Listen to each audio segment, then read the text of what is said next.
Hey everybody, it's JJ and we're back again with another ASUS PCDIY stream. And again, we're going to be following up with all the exciting news that has been happening around the AM5, of course, product launch, which is going to be coming up in the not too distant future.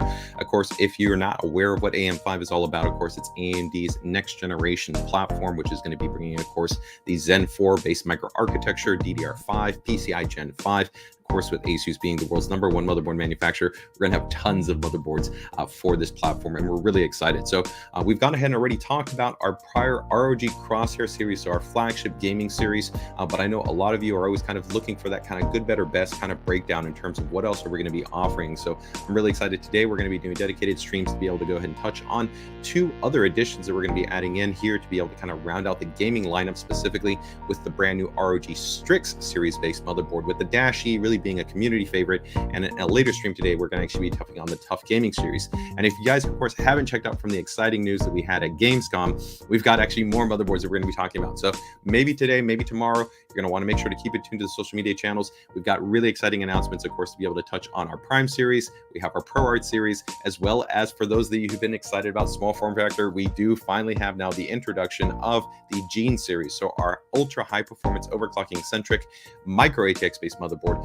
as well as the ROG STRIX -I, which is going to be for those Mini-ITX lovers out there. All right. Hey, Green Knight, happy to have you here. Thanks for joining us here on the stream. It's Barbie, happy to have you also here. Thanks for joining us in the stream. Ricardo, all the way from Portugal. Fantastic. Thank you so much. Raphael, that is correct. We will be offering a ProArt within that. So if I have the opportunity, maybe I'll quickly show those and we'll see how things are going along. Hey, great. Let's go ahead and just see how things are kicking along. So let's see who else we have here joining us in the stream. We've got Luis. Fantastic. Thanks for joining us here in the stream as well. And anybody else?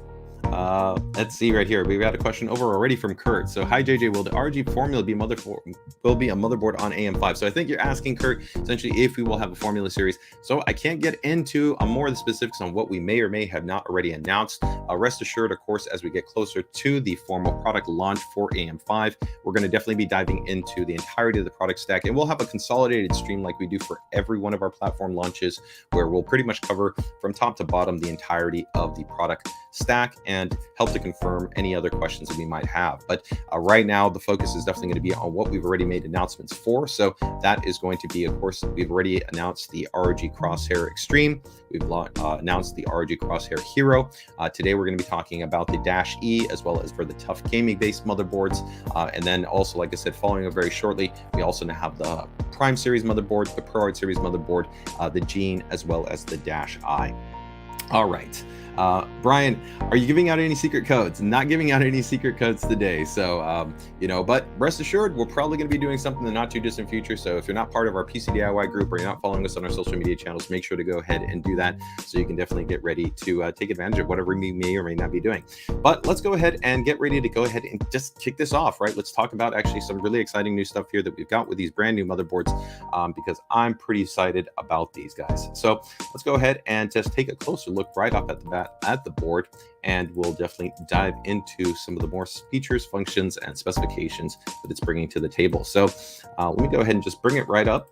And we've got the -E right here. So the first thing that you're definitely going to notice is that this board does have a refined design aesthetic. It's important to keep in mind that when we compare this, of course, to the prior generation, when we're talking about X570, right? X570 was designed years ago, right? So this was an opportunity for us to really be able to bring up the design language, be current with our active boards in terms of a chipset generation. Oddly enough, even though X570 was higher than B550, B550 actually received, of course, newer design updates. And so here we can see that the iconography, the text language that we use on the board, and the overall kind of design aesthetic has really been revised to meet our kind of 2022 ID design language. And I think the board looks fantastic. As always, really the key thing here on this board from an aesthetic perspective is going to be that we don't have any fixed colors. There's nothing to kind of contend or compete with the color scheme that you wanted to find in your build. You'll see right here that it's pretty much monochrome throughout. Now there is going to be a difference, and I'll bring up the Hero here so that you can kind of just see a little bit of the design difference between the two boards in terms of their overall kind of design language. And also, we always do get questions and people wondering about what's the difference in terms of the way that the lighting works on the motherboard in terms of kind of the display. So this type of display is referred to as our acrylic RGB based display. On our higher end ROG series, they do feature our polymo lighting. And then of course on our flagship series is like what I have right here next to me, which would be our anime matrix based display. And each one has a different level of functionality when it comes to the overall design language. So let me go ahead and bring up here the Hero. We'll put them side by side, and we're gonna go ahead and break down quite a number of points. So we're gonna be talking today about the power topology. We'll talk about the connectivity. We'll talk about, of course, the storage expansion support. We'll actually touch on an exciting new feature that we hadn't yet confirmed previously in terms of a UEFI BIOS functionality that we'll have available for the board, as well as kind of just give you a rounded kind of set of specifications that you can expect on this board. So let me go ahead and bring up the Hero here in a moment, and we'll get ready to kind of move that along. So give me 1 second right here. And I believe I got the Hero in here. Okay, yeah, perfect. And I guess I can bring it to you up RGB. I guess RGB makes the most sense, although the Hero does have kind of a really nice benefit of also having a design language on it where if you don't want to run RGB, the way that we've actually designed the polymer material that the RGB comes through allows it to have almost a chrome-like appearance, which looks really cool. So for people that kind of do not want to go with an RGB-based vibe, it can still offer a really cool kind of stylized aesthetic. All right. So let's go ahead and just take a closer look right here between the two. I'm going to go ahead and pull it in a little bit. And so here we'll see this is the, of course, the Strix board, and here's the ROG Crosshair board. And so again, if you're not aware of the way that the actual chipset, the way that the segmentation breaks down is TUF Gaming is, let's say, kind of like our good, Strix is our better, right? And ROG Crosshair is going to be our best, right? So this section right here is going to be the polymo lighting based display. So this actually has multiple layers. So you can go into the software and customize the actual display.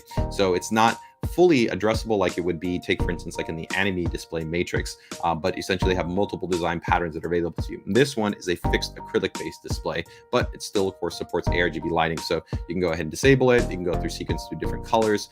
You have a lot of flexibility still to be able to go ahead and light it up as you would like.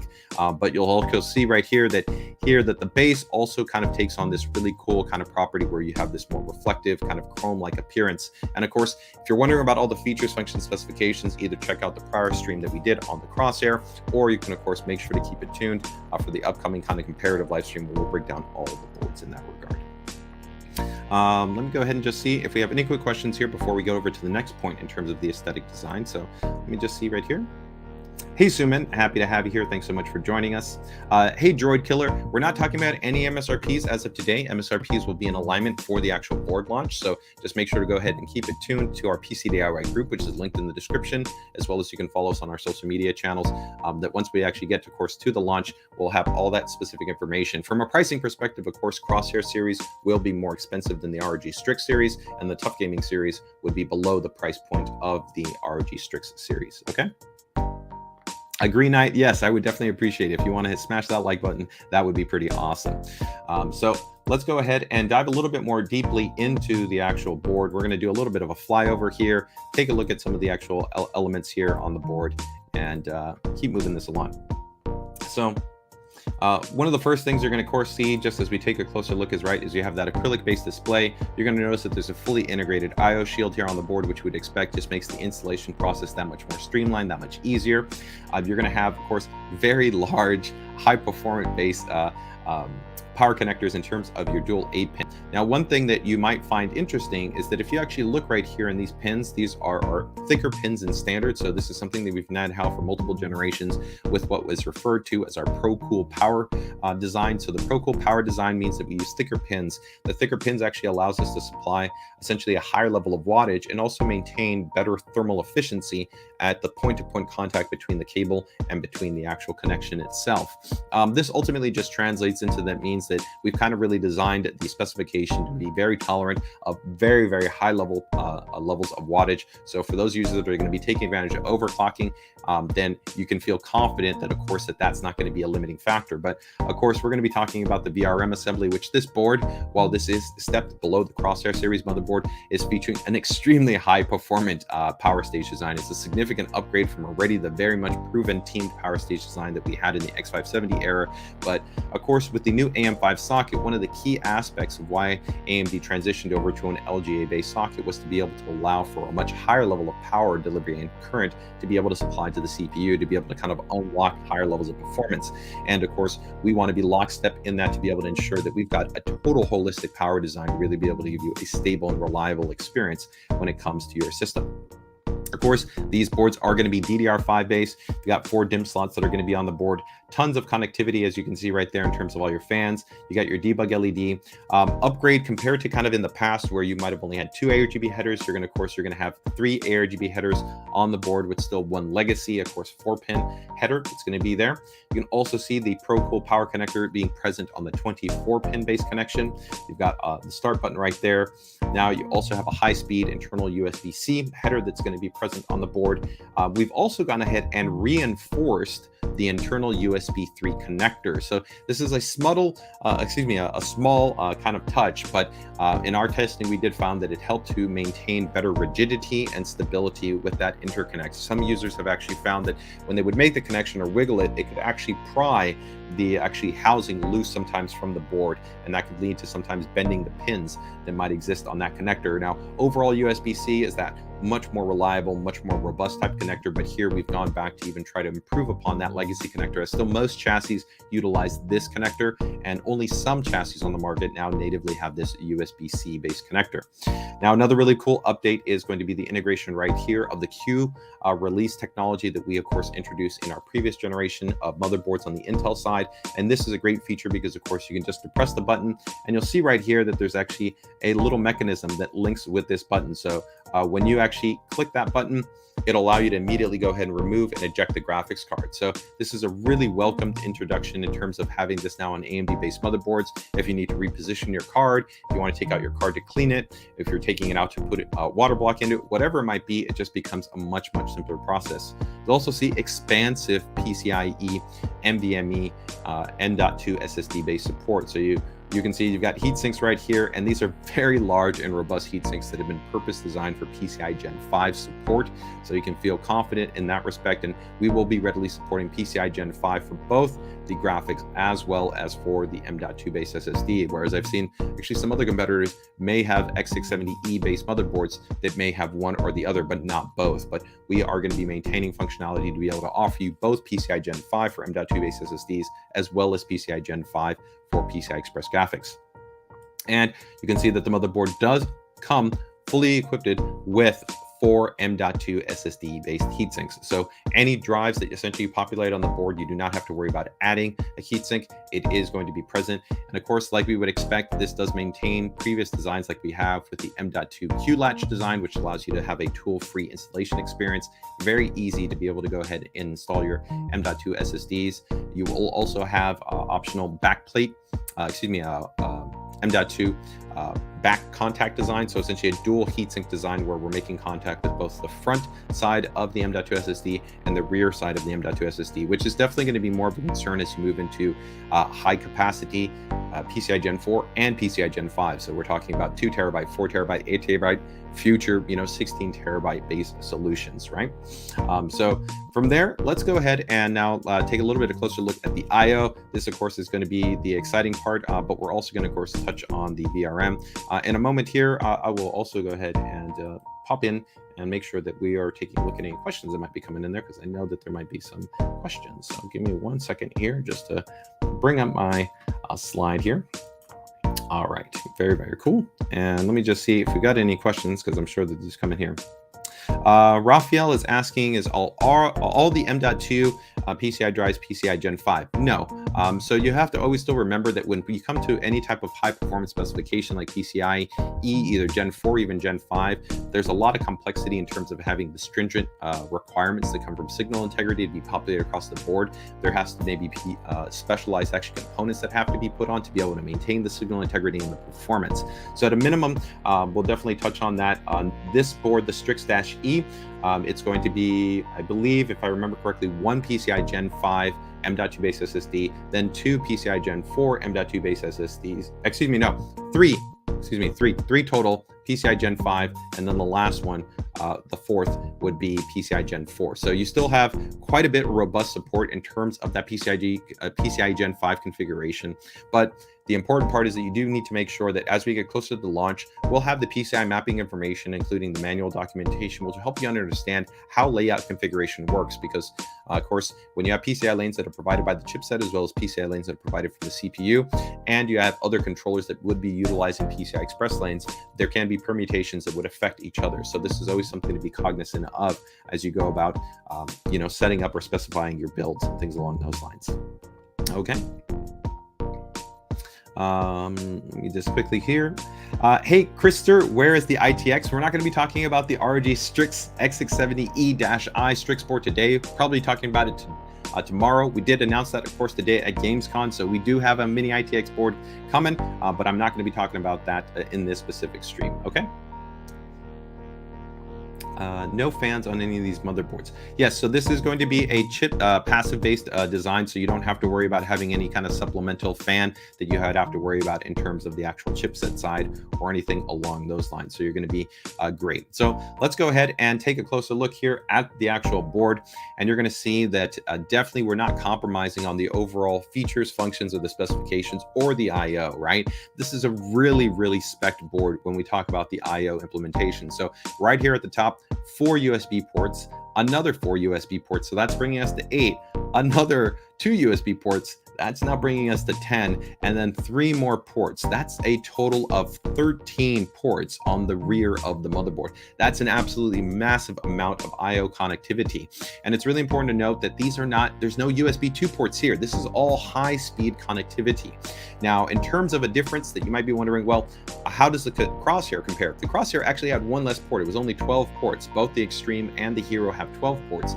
But a big differentiation will be in some of the ultra premium connectivity or the highest speed connection. So this board is going to be seriously high performant, where you're going to have 20 gigabits and 10 gigabits base connectivity. So in our polling that we've done with thousands of users, the majority of users only have 5 gigabit based devices. So of course, already with 10 gigabits, that's twice the throughput, and then with 20 gigabits, of course, that's 4 times as much throughput. And you could easily add a dock or a hub to one of these ports to be able to multiplex out and be able to have even more ports, right, with still lots of bandwidth. But the key difference will be that on the Hero and on the Extreme, you're going to have 40 gigabits base ports, not just 10 or 20 gigabit base ports. So that's going to be an advantage. But for many users, just having 13 ports that also are all high speed is going to be an outstanding kind of baseline for a very, very feature rich experience when it comes to connecting your headphones, your keyboards, your mice, your maybe your camera, your VR headset, whatever it might be. You really got tons of connectivity that are going to be available to you here. You've also, of course, got 2.5 gigabit LAN that's built on board, Wi-Fi 6E with the latest generation Bluetooth specification, multi-channel audio with optical output. So if you want to be able to go out to maybe like a sound bar, you want to be able to go out to a receiver, something along those lines are good to go. Another nice addition that I'm really happy about to see the inclusion here on the dash E is going to be the introduction of the clear CMOS button on the rear I/O shield. So if, of course, you're taking advantage of overclocking, you're going through troubleshooting, you don't have to worry about removing the battery or kind of making that contact for the internal jumper. You have the clear CMOS directly on the motherboard, right? So that is going to be fantastic. Robert, let me see right here. Robert's asking, no 40 gigabits port. That is correct. This board does not. We have 40 gigabits on the Crosshair Hero and on the Crosshair Extreme. So segmentationally, that is where some of the difference lies between the two boards. Well, the series, right? So the ROG Crosshair series is going to have that fastest 40 gigabits. But as we noted here, our focus was to prioritize on the number of ports and also still offer very high speed, right? Where you have that 20 gigabits. And also keep in mind that an upgrade here is that you have 20 gigabits on the rear and 20 gigabits here on the internal USB-C connector. Now, not even all chassis on the market can even support 20 gigabits internally. Many chassis on the market only support 5 gigabits. Some are rated for 10. So it's important too that if you want to take advantage of that, you do double check and make sure that your manual, the specifications for your chassis, note that it actually supports that specification. Okay. Droid, again, can't confirm for you any pricing right there. So you're going to say that you're going to be mindful of that. Voidsleet, I wouldn't be concerned in that regard. Rest assured, we're committed to making sure that our production processes are, not producing any concern in terms of that, like in the prior generation Hero. In addition to that too, that was already proven, right? We have actually thousands upon thousands of current Maximus Hero boards that were all produced in 2022 without any issues, and the entirety of all other Z690 series motherboards and all of our AM4 motherboards did not have an issue. And there's tons of users. You can check out our PCDIY group and see users literally almost on a daily basis posting their builds and their systems having a great experience. So no issues in that regard. Now, when we move over here, you're going to see, of course, a very high performance based VRM design that we have here. This board is mirroring very, very high performance specifications similar to the Crosshair class, where we're going to have 110 amp power stages that are going to be on the board. You're going to have a teamed power stage, 18+2 configuration. So the Crosshair, of course, always has a little bit more of an advanced power topology, as well as a more advanced PCB design. This will be an 8-layer board. The actual Crosshair is an 8-layer low-loss PCB, so it's even a more specialized design, but still extremely high performant here. There's a little bit of difference, of course, with the Crosshair offering 10K rated capacitors.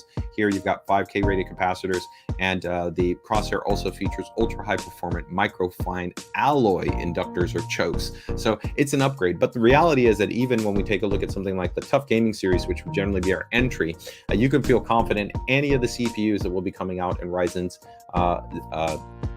7000 series lineup or Zen 4, you can feel comfortable and confident. Stock or overclock, there's not going to be any issues. The power delivery spec that we've really put on for this generation is absolutely extremely performant and it's extremely robust. So it shouldn't be of a consequence or concern. But I know for some users, they just want to know sometimes the technical difference between something like what's the configuration on this board versus this board. But really, trust me, it's not going to be even the remotest concern. On this board, it is also going to feature a heat pipe based design. So this means that you have two large VRM heatsinks that are going to make contact not only with the power stages, but also make contact with the inductors. And then you, of course, have a high performance heat pipe, which does go through the two-stage heatsink design to be able to ensure that you get really, really great thermal performance across the VRM assembly.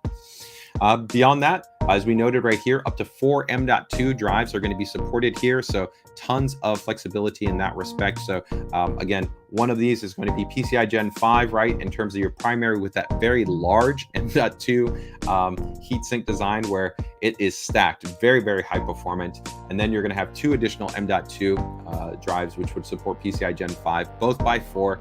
And then the last one would be PCI Gen 4 by 4. So again, up to 4 M.2 SSDs that you can fit on there. You still also have SATA-based connectivity, and you can also see right here, this board does feature dual PCI Express by 16. For most users, of course, they're only going to run one graphics card, but still having the 2 secondary PCI Express slots can be advantageous for maybe adding in a specialized capture card. Maybe if you want to be able to go ahead and put in, a 10 gigabit add-in card, or maybe something like our Hyper M.2 expansion card, things along those lines. You have the flexibility to do so via the additional PCI Express connections, right? All right. So that gives you some nice flexibility in that regard. So in addition to that, right here, we've also have, of course, the 3 RGB headers that we noted here on the board in terms of the flexibility for that. So that's going to be fantastic. And that is going to give you just that much more flexibility that you can go ahead and run over to different types of headers and different types of connectors. Okay, guys? All right, very, very cool. So let me just quickly see, is there any other questions right there? Will the old CPUs work right here? So again, remember, it's important to remember that this is AM4 versus AM5, right? So AM4 uses an entirely different socket than AM5, so you don't have interoperability or compatibility. So if you want to be running any of the Ryzen 5000 series CPUs, right, that is going to be for AM4 and utilizes DDR4 based memory. And if you're going to be interested in running the next generation Ryzen 7000 series, that is where, of course, you're going to be taking advantage of DDR5, right, and AM5 based CPUs. Okay. All right. Just see right here, any other questions? Please tell us about PCIe. So I just talked about that specifications right there. So that's very cool. We got that covered right there. So we're all set. So let me go ahead and get ready to jump into the next little portion right here. So give me 1 second here. All right. And give me 1 second here. So here we did talk about this a little bit, but I just want to kind of recap this just for kind of reference in terms of some of the design elements that we have here on the boards, right? So I did already kind of touch on some of these elements, right? But again, you do have Wi-Fi 6E based connectivity right here. So that'll pair up perfectly if you're looking to maybe align that with one of our, of course, our ROG Rapture series routers that features Wi-Fi 6E. Do keep in mind that if you do not have a Wi-Fi 6E based router, it is going to essentially work at Wi-Fi 6, right? Which still very performant. With Wi-Fi 6 alone, you can still literally, you know, especially in optimal distance, about 10 to almost about 20 feet, you can have near almost gigabit class wireless. So it's still very performant, but with Wi-Fi 6E, you even get lower latency and higher level of throughput. You of course have that triple, like I said, Gen 5 M.2 SSD support. And right there, you can see a little bit more the Z height that we're also accounting for within those M.2 SSD based heatsinks. So they're quite a bit larger than traditional M.2 based heatsinks. So really designed for, of course, those next generation drives where we're going to be seeing speeds that of course go to, you know, a significantly higher rate, right? Right now, you know, we were generally going to be seeing, you know, maybe 5,000 megabytes, 6,000 megabytes, 7,000 megabytes, but now we're going to be going, you know, to 10,000, you know, megabytes, right?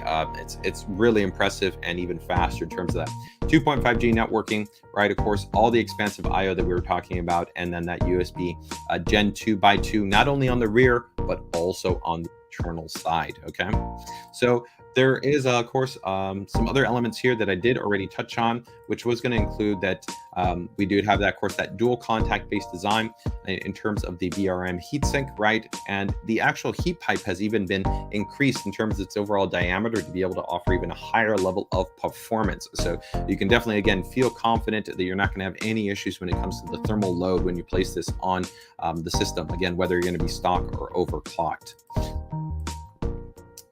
So let me go ahead and lastly bring up, I think, a section here that I always like to touch on, which is, of course, be in the audio design. So in the audio design, of course, these boards are going to be featuring an isolated audio path, which we refer to as our Supreme Effects audio design. That means that what we're looking to do is ultimately take the codec that we have on here, which is the ALC 4080 codec, and look to try to maximize its performance. The reality is anytime you place a codec onto a board, there's going to be crosstalk, there's going to be other aspects that influence its maximum operating specifications and can bring that down. By essentially isolating that, we attempt to essentially maintain its performance specifications, and we also look to maximize it and improve upon it by doing things like we have the audio grade capacitors. We have an integrated Savitech amplifier, which helps to increase the actual kind of punch and the dynamic range that you're going to get when you attach your headphones. We do also have a design present that automatically can detect headphone impedance. So whether you're going to plug into the rear of the motherboard or you're going to plug into the front of the motherboard, you can automatically set that headphone impedance for you so you have a great experience, whether it's going to be in music, movies, or games. And this software suite that we've had now for a number of generations called Sonic Studio will still be present with the board. That allow you to go ahead and have a multi-band EQ. You can enable things like virtual surround. You have lots of options for your microphone, including like a compressor and noise gate.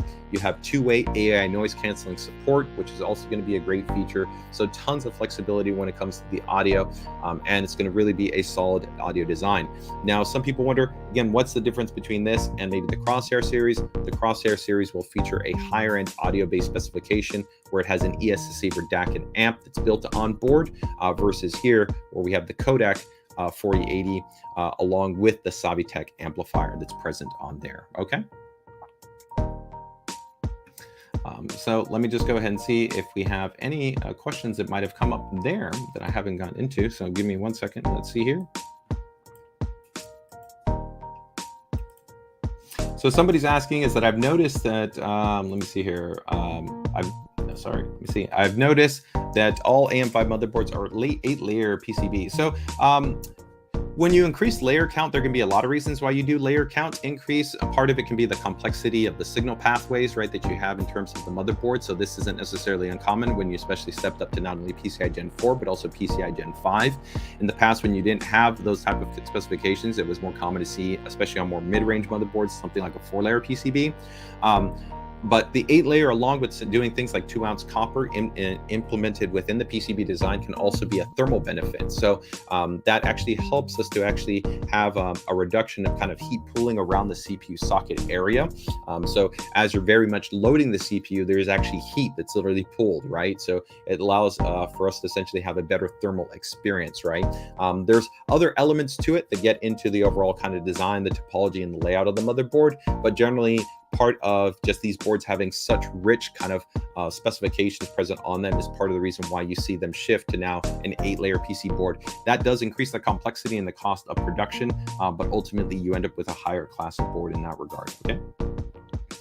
Dimple is asking, are you only going to talk about X670? Yes, that's all we're talking about, right? So if you have any questions about anything else, we're not going to be talking about it, okay? So Senek is saying only 4 SATA ports. Yeah, so I mean, you know, in our polling, we've done now collectively polling across tens of thousands of users, and along also having inquiries with a lot of users via their registration. And we find that just there's not a high number of users that are utilizing more than that. And their prioritization and their focus is really on PCIe-based storage. So that's the reason why you see such a big upgrade, right? In the prior generation, you only saw 2 M.2 SSDs, and here now being able to support up to 4 M.2 SSDs. So that is part of the focus that we have on there, right? Let me just see here. Will the installation for AM5 CPUs be the same as Intel CPUs? We can't get into the specifics, but I mean, it's an LGA-based socket, so it's going to be a little bit similar, but of course the CPU is going to be a little bit different in that regard. From a cooling perspective, it's pretty straightforward. All of our current coolers that are currently available on the market, including our brand new Ryu 3, which has just been announced, are going to be compatible for AM5, so you don't have to worry about that. So you're going to be good to go in terms of being able to take current generation coolers and be able to run those on AM5 based motherboards, okay?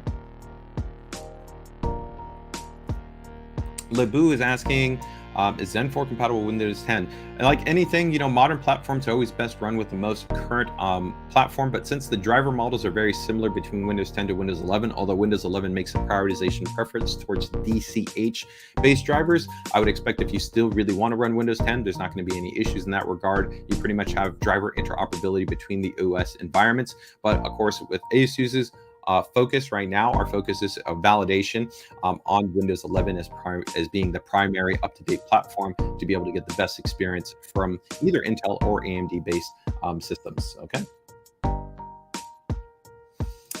Hey, when is the X670 ProArts reveal? How about, you know what, how about I do this? This stream is not focused on that, but you know what, you asked so nicely, so I'm just gonna go ahead and show it to you. How about that? Okay, I will show you the beautiful ProArt board. So let's go ahead and take a quick just look at this great looking motherboard here. And you can see it, but we're gonna have a stream dedicated on this ProArt in just a little bit, so don't worry about it. But there you go. It's a beautiful looking motherboard, isn't it?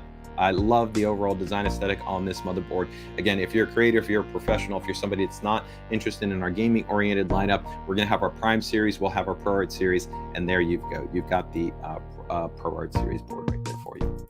Okay. All right, so let me go ahead and just see if we have any other questions. If not, that takes care of most of what we wanted to go through. So I'll quickly go ahead and just touch back on the thing. So we have another question right there is how many M.2s do we have, right? So let me go ahead and bring that up one more time right there. So I will bring up the board here one more time. And you're gonna have a total of 4 M.2 based SSDs that are going to be supported right here. So if we're taking a look right here at the board, you're going to have your M.2 SSDs here, your M.2 SSD there, and then your M.2 SSD there. And so 3 of those will be PCI Gen 5, and one of those will be PCI Gen 4.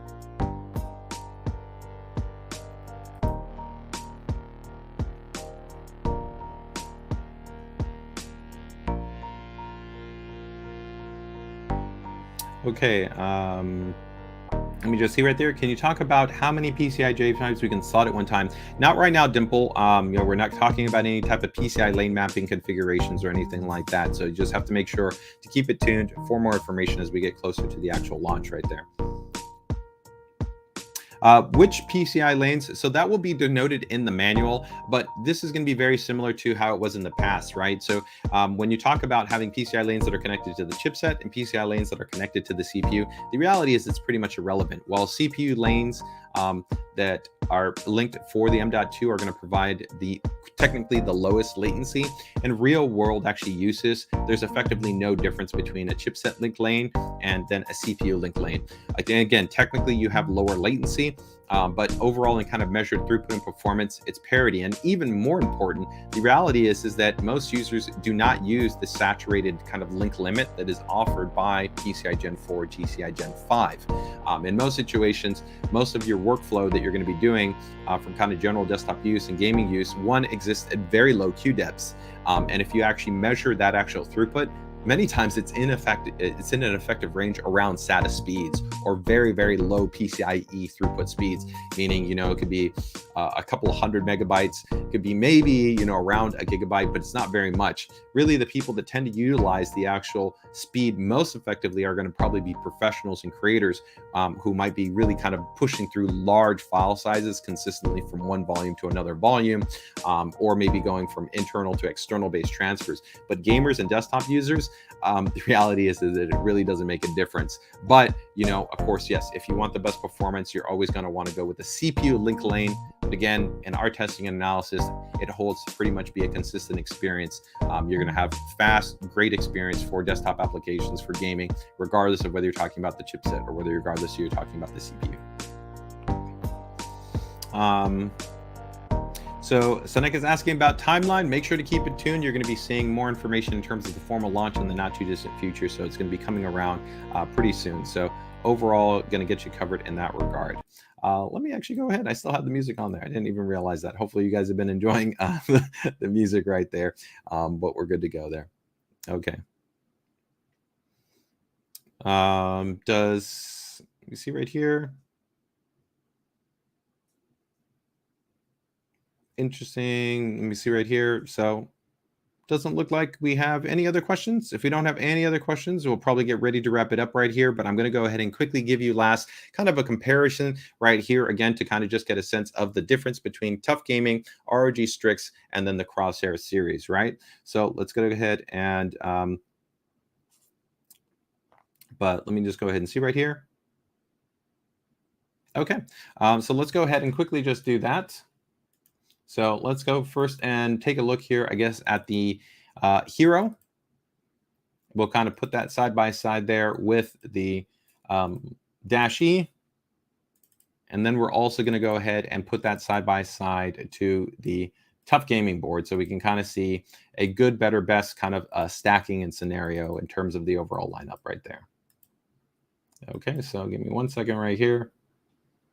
Got one board right there, another board right there, and another board right there. Okay, so here we go. Perfect. All right, so let's go ahead and take a closer look right here. So this is the kind of the AM5 gaming lineup, as you will see it here from ASUS, especially I think for some of the absolute most popular boards that we have within our lineup. So here you're going to have, of course, the X670-E Crosshair. Then here you have the X670E-E gaming, and then you've got the, of course, X670E TUF Gaming Plus board, right? So they're all going to pretty much be a monochromatic color scheme, right? They're all going to be on that chipset. They're all going to support PCI Gen 5 for M.2 based SSD, as well as PCI Express based graphics. They're all going to have high speed based IO, at least 10 and 20 gigabits, right? So the differences are really going to come into more specialized features, functions, and of course aesthetic differences. You got the polymo lighting right here. You have the acrylic lighting design right here, and then here on the TUF Gaming board, there's no lighting. It's pretty much just this very minimal RGB accent right there. It has an entirely new ID design for this generation, which is our vector design language, which has been updated for the new TUF iconography and design language that we have now had for about a year and a half. And I think it looks absolutely fantastic. This board will still be very impressive in terms of its overall specifications, even though it's going to be a more entry-level offering. So you'll still have up to 4 M.2 SSDs that can be supported here, but the permutation and mix will be a little bit different. 1 PCI Gen 5, 2 PCI Gen 4, and then 1 PCI Gen 3. But again, you still get that PCI Gen 5 and PCI Gen 5 for both PCI Express and for M.2 based SSD. They're all, of course, forward MDDR5. The differences on the rear USB, right? 12 ports here with 40 gigabits, and things even like USB Type-C over DisplayPort. 13 ports here with 10 and 20 gigabits, and then here 10 and 20 gigabits with, I believe, 10 ports on the rear for the TUF Gaming. So the course differences also in the isolated audio design, where this is going to have the S1200 series audio codec. Here you have the ALC 4080 audio codec with the Savitech amp, and then here you have the, of course, ALC 4080, but it also includes the ESS Saber DAC and amp built on board, right? So that gives you just a little bit of kind of that visual tour between the boards, to be able to kind of get a sense of how they're going to be stacking up against each other in terms of their features, functions, and specifications. But rest assured, we'll be diving into more even elements about these boards, including kind of more specialized functions like dynamic OC switcher that we're going to have, our flex overclocking technology that we'll also be talking about, which will be really cool, and tons of other things once we get to the formal launch for these motherboards and our dedicated AM5 live stream, which will be actually covering all of these base motherboards. So let me just quickly go ahead and see right there if we have any questions that popped up there. If not, we're going to go ahead and wrap things up for this stream. And you're going to want to make sure to check us out later today for the full kind of little overview that we'll have in terms of first look preview on the TUF Gaming base stream right there. So let me just see right here. So let's see. Kenichi is asking about anything else that we may have. So we actually already have talked about the actual Crosshair Extreme. So you can actually check out that stream. It's already right now on demand on our YouTube channel, where we talked about the Crosshair Extreme and the Crosshair Hero motherboard in terms of their features, functions, and design and specifications. And then, of course, today we also made an announcement for the overclocking kind of community that might have a lot of interest in the new Gene series model, which not only is going to be a great high performance and feature rich micro ATX solution, but is really going to be, I think, the board to go for those that are into performance kind of overclocking in that extreme segmentation. Okay. So the DAC actually, I can actually show you right here. We've gone ahead and upgraded from the prior generation, and we actually dived quite a bit more into this in the Crosshair series video. So I don't want to take up too much time in this video, because we did actually talk about it in that stream. So I'd recommend actually going to check it out. But in terms of the overall design specification, we actually revised it from the prior ESS Saber DAC that was in the prior Crosshair Hero. And you might be wondering, well, what's the benefit of going over to the new DAC? So if we actually take a look right here, this is going to be, we've moved over to the 9218. So the 9218 is actually a 32-bit based DAC that also supports ESS's quad DAC technology. So it's a higher fidelity DAC pretty much across the board, from THD to the SNR have all been upgraded. So it's actually a significant improvement in terms of all our what we call measurement response characteristics of the way the DAC performs. So in terms of detail, tonality, soundstage, openness, warmth, all of those things, it's even better than it was in the prior generation. So if you've got a nice quality analog headset that connects to the motherboard, right, then you're going to see a nice upgrade. But it is important to keep in mind, of course, if you have a digital headset, the Supreme Effects audio design doesn't benefit you at all, right? Because this is all analog, right? So you would want to be utilizing a 3.5 millimeter jack, either connected to the rear of the motherboard or to the front headphone on your chassis, to be able to leverage the integrated ESS Saber DAC. If you, of course, have something, take for instance, like our ROG Delta headset, which has its own DAC and amp built into it, when you connect that to the USB port, you're bypassing the analog audio design that is present on the motherboard. Okay. Any information on the Mini-ITX? No, we're going to have that coming up in the not too distant future. So just make sure to keep it tuned here. We'll have an actual little bit of a dive there. But you know what? As we get ready to wrap out this stream, I'm going to go ahead and double check, see if we have any last questions that come up there. But I'll go ahead and show it to you, right? I think you guys want to see it. It looks pretty cool. Let's go ahead and take a look right here. I think I have it over here somewhere. All right, give me 1 second. You can show right here. It is pretty awesome. And you guys can also go ahead and check up our Edge Up article, where we do actually have a website right now already up, where we do have a little bit of a cool little kind of coverage on new boards that we have within our lineup, right? So that would include the Gene and the Dash I, but let me go ahead and just show you right here the Dash I. There you go. What do you guys think? It's a pretty crazy board. This board has been a severe undertaking for our R&D team to be able to take what is offered on the AM5 platform and be able to fit in a lot of what we're doing here. It is been a definite undertaking, but we're really excited about what we're doing here with the Dash I. There's some really cool features and functionality. We actually have a brand new external control box called the Hive, which will allow you to do some really, really cool things. But you're going to have to watch the next stream to find out all about that new accessory that will be coming with the boards that will allow you to go ahead things to take to the next level. Okay. All right. Let me just go ahead and see any other questions right there. If not, we'll go ahead and get ready to wrap things up here. All right. So Peter G, no high-end white motherboard. So right now, the only white model that we have to talk about, again, you're going to want to make sure to just keep it tuned for the entirety of our launch. When we get closer to the AM5 actually release, we'll have a dedicated stream that will talk about all our motherboards. But you know what? I really have always been a big fan of our Prime series, and I think that this is a very high quality based white motherboard. It's going to have a very high performant based power delivery design, great set of features, functions, and specifications, and it's really been one of the most community favorite series when it comes to being a white themed base kind of center for your board, right? And it will really complement so many of our white accessories. You know, we have white power supplies, white coolers, white fans, you know, white chassis, right? We white peripherals, white monitors, right? You know, I don't really actually think any other manufacturer has such a comprehensive white ecosystem as ASUS. So rest assured, we have you covered right there. All right. So we're going to go ahead and wrap things up right there. Let me just see right there. Any last questions right here? Micro ATX, not just the most. So Micro ATX, yeah, we talked about that earlier. So I'm going to go ahead. This will be how we close it out. Let's go ahead and take a look at the gene right here before we wrap it out under the ROG line. There you go. Trust me, this is definitely not an entry-based board. This will be really a flagship for the overclocking enthusiast community here. You're going to have with the Crosshair gene-based motherboard. It has an extremely performant VRM design, 120 amp power stages that are going to be on this model, teamed power delivery on here, ultra robust connectivity that is going to be featured on here, PCI Gen 5 for your M.2 SSD, as well as, of course, for your graphics.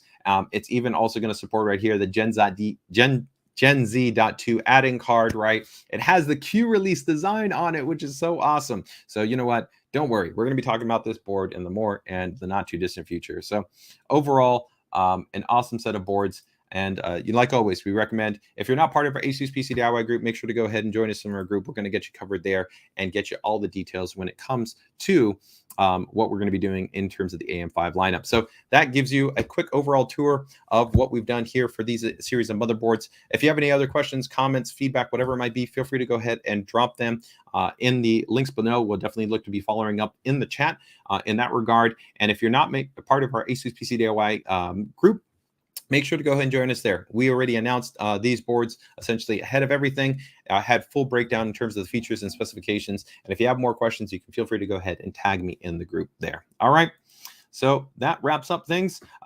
Take care, take it easy, enjoy the rest of your day, and make sure to go ahead and check back later today for our stream on the TUF Gaming series of motherboard. And we'll also probably have a follow-up stream tomorrow on Gamescom, where we're actually going to be talking about a whole bunch of new ROG hardware. So we'll go ahead and take a closer look at the Gene. We'll take a closer look at the Mini-ITX motherboard. We'll take a look at the brand new Ryu 3 AIO cooler. We've got a brand new mesh ROG gaming router that we have, and we have brand new peripherals coming up with the new Aimpoint series under the Aimpoint Keras, as well as the Aimpoint Gladius 3. So we've got tons of really exciting things that are going to be coming. So as always, just make sure to go ahead and keep it tuned here to our YouTube channel. Hit us up with a like and a subscribe. So with that, take care, take it easy, and enjoy the rest of your day.